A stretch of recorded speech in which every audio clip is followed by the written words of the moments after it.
How to join someone with joins off in your Roblox account here on your PC. For this, open the Roblox application or the Roblox website on your PC. If you want to do it on your phone or PC, the steps will be same.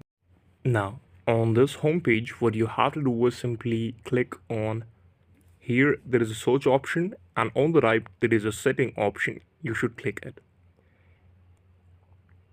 On the left, I will go on. Let me just find the thing that I can simply create one. There is a create option, and this is my creator hub on Roblox. The main thing I have to do is I should click again on the home page, and in this menu you will find that how you can actually do the setting after clicking on your friends option, how you can do it.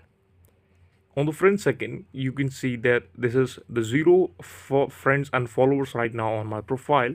I can simply add or unadd anyone from this menu.